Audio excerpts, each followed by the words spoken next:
Parliament ఉభయ సభలను ఉద్దేశించి ప్రసంగించిన రాష్ట్రపతి సుస్థిర ప్రభుత్వానికి ప్రజలు పట్టం కట్టారన్న ద్రౌపది ముర్ము. రైతుల సంక్షేమం కోసం కేంద్ర ప్రభుత్వం నిరంతరం కృషి చేస్తుందన్న రాష్ట్రపతి. ప్రజా సంక్షేమమే లక్ష్యంగా పలు సంస్కరణలు అమలు చేస్తుందని వెల్లడి. విజయవాడలో దివంగత రామోజీరావు సంస్మరణ సభ. నివాళులర్పించిన ముఖ్యమంత్రి, ఉప ముఖ్యమంత్రి. వైఎస్ఆర్సీపీ ప్రభుత్వం పోలీస్ వ్యవస్థను నిర్వీర్యం చేసిందన్న రాష్ట్ర హోంమంత్రి. గంజాయి నిర్మూలనపై అవగాహన కార్యక్రమాలు నిర్వహిస్తామన్న వంగలపూడి అనిత. రాష్ట్రంలో తాగునీటి సరఫరాపై ప్రత్యేక దృష్టి పెట్టాలన్న ఉప ముఖ్యమంత్రి. డయేరియా కేసుల పట్ల అప్రమత్తంగా ఉండాలని పవన్ కళ్యాణ్ ఆదేశం. ప్రధాని మన్ కీ బాత్ కార్యక్రమం ఈ నెల 30వ తేదీ ఆదివారం ఉదయం 11 గంటలకు. కొత్తగా ఎన్నికైన సభ్యులను రాష్ట్రపతి అభినందించారు. ప్రపంచంలోనే అతిపెద్ద ఎన్నికలు సజావుగా జరిగాయన్నారు. ఎన్నికల ప్రక్రియను విజయవంతంగా నిర్వహించిన కేంద్ర ఎన్నికల సంఘానికి అభినందనలు తెలిపారు. ఈ ఎన్నికలలో సుస్థిరతకు పట్టం కట్టారని రాష్ట్రపతి కొనియాడారు. నిజాయితీని నమ్మి ప్రభుత్వానికి మరొకసారి అవకాశం కల్పించారన్నారు. రిఫార్మ్, ఫెర్ఫార్మ్, ట్రాన్స్ఫార్మ్, సంస్కరణలు, పనితీరు, మార్పు ఆధారంగా ప్రజలు ఎన్నికల్లో తీర్పిచ్చారని తెలిపారు. దేశ ప్రజల విశ్వాసం గెలిచి సభ్యుల సభలో అడుగుపెట్టారని తెలిపారు. దేశ ప్రజల ఆకాంక్షలు నెరవేర్చాలని రాష్ట్రపతి పిలుపునిచ్చారు. ముఖ్యమంత్రి కె. పవన్ కళ్యాణ్ సహా పలువురు రాష్ట్ర మంత్రులు, రాజకీయ ప్రముఖులు, పాత్రికేయులు హాజరయ్యారు. ఈ సందర్భంగా ముఖ్యమంత్రి మాట్లాడుతూ రామోజీరావు సమాజానికి ఎంతో సేవ చేశారన్నారు. ఆయన స్ఫూర్తిని భావితరాలకు అందించాలన్నారు. మారుమూల గ్రామంలో పుట్టి పట్టుదలతో అత్యున్నత స్థాయికి ఎదిగారన్నారు. మీడియా రంగంలో ఆయన అందించిన సేవలకు గాను ఎన్నో పురస్కారాలు అందుకున్నారన్నారు. పరులపై చట్టపరంగా చర్యలుంటాయని తెలిపారు. పగ, ప్రతీకారాలకు దూరంగా రాష్ట్ర అభివృద్ధి కోసం పనిచేస్తామని చెప్పారు. డీజీపీ ఇతర ఉన్నతాధికారులతో సమావేశం అనంతరం ఆమె మీడియాతో మాట్లాడుతూ వైసీపీ ప్రభుత్వ హయాంలో పోలీస్ వ్యవస్థను నిర్వీర్యం చేశారన్నారు. గంజాయి నిర్మూలనపై అవగాహన కార్యక్రమాలు నిర్వహిస్తున్నామని తెలిపారు.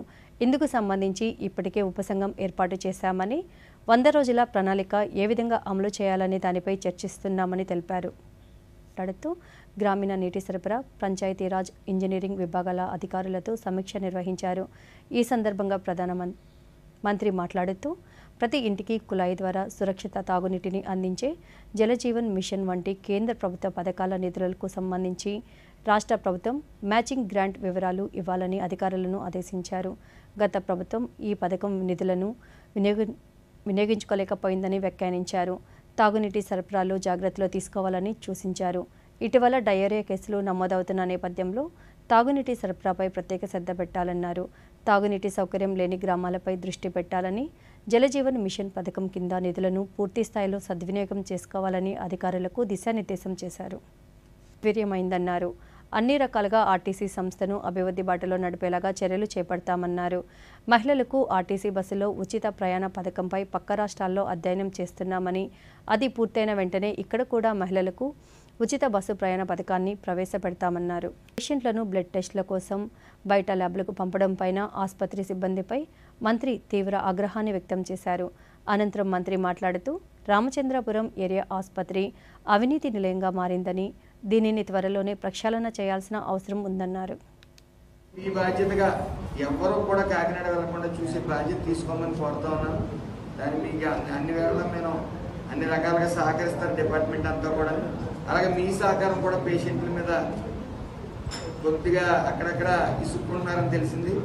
కాబట్టి కొద్దిగా మనం సౌమ్యంగా వాళ్ళు డీల్ చేసి గౌరవంగా పంపించాలన్న మనవి. ద్వారా ప్రజలకు మెరుగైన ఆరోగ్యం, జీవన విధానం ఉంటుందన్నారు. సేంద్రియ వ్యవసాయానికి అవసరమైన సహాయం జిల్లా యంత్రాంగం అందిస్తుందన్నారు.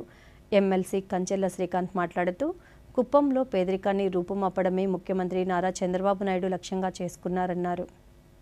మావోయిస్ట్ పార్టీ సభ్యురాలు మడివి గంగీలు పేర్కొన్నారు. 2009లో సోడి సుక్కీ 10 ఏళ్ల వయసులోనే నక్సలిజం వైపు ఆకర్షితురాలై అందులో చేరారు. సుక్కీకి 4 లక్షలు, మడివి గంగీకి ₹1,00,000 రివార్డు అందించినట్లు అడిషనల్ ఎస్పీ మహేశ్వర్ రెడ్డి తెలిపారు. ప్రభుత్వం కల్పిస్తున్న అనేక సంక్షేమ పథకాలు, సదుపాయాలు సద్వినియోగం చేసుకోవాలన్నారు. వాహనం నడిపేటప్పుడు హెల్మెట్ ధరించాలని, అదేవిధంగా కారులో వెళ్లేటప్పుడు సీటు బెల్ట్ ధరించాలని తెలిపారు.